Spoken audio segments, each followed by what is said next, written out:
Pangarap mo bang magkaroon ng sarili mong bahay? Good news! Sa video na to, tuturuan kita step by step kung paano mag-apply sa Pag-ibig Housing Loan. Mula requirements, process, hanggang sa approval. Kaya kung ready ka nang simulan ang journey mo patungo sa sariling tahanan, panoorin mo to hanggang dulo. Ano ang Pag-ibig Housing Loan? Ang Pag-ibig Housing Loan ay programa ng Pag-ibig Fund na tumutulong sa mga miyembro na makabili, makapagpatayo, o magpa-renovate ng bahay. Ang kagandahan nito, mababa ang interest rate. Mahaba ang payment term, up to 30 years. At mas madali para sa mga empleyado at OFWs. Sino ang pwedeng mag-apply? Active member ka ng Pag-ibig Fund at may at least 24 months of contribution. May stable income ka, empleyado, self-employed, or OFW. Wala kang outstanding Pag-ibig Housing Loan, short-term loan, o account in default. Simple diba? Basta active member, may chance ka na. Ito naman ang mga basic requirements. Duly accomplished housing loan application form. 2 valid IDs. Proof of income, payslip o COE kung employed, ITR o business permit kung self-employed. Photocopy ng TCT, tax declaration, at vicinity map ng property. At kung may co-borrower, isama rin ang kanilang requirements. Step-by-step application process. Step 1. Prepare your documents. Ipasa mo muna lahat ng requirements. Make sure complete at malinaw ang photocopies para maiwasan ang delay.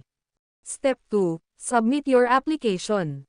Pwede kang mag-apply online sa Virtual Pag-ibig, o pumunta sa pinakamalapit na Pag-ibig branch. Kung online, pumunta sa www.pagibigfund.gov.ph at piliin ang Apply for a Housing Loan.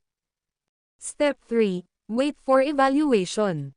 Usually, mga 17 to 20 working days bago lumabas ang result. Habang naghihintay, siguraduhin mong reachable ang contact number mo, baka may tawag sila para sa verification.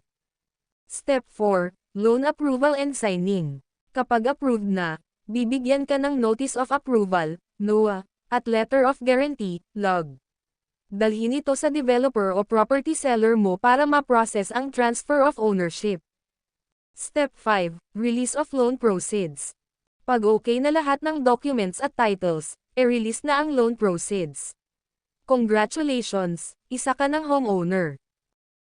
Payment and tips.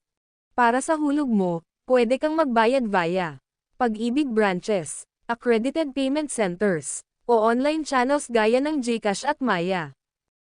Tips para sa smooth na loan process. 1. Siguraduhing updated ang iyong contributions. 2. Iwasan ang incomplete documents. 3. Laging sagutin ang tawag o email ng Pag-ibig.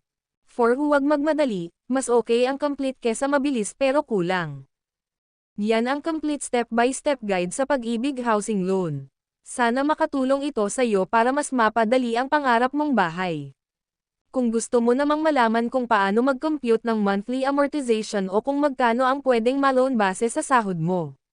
Yung next video natin ay Pag-ibig Housing Loan Calculator Guide, kaya huwag mong palalampasin.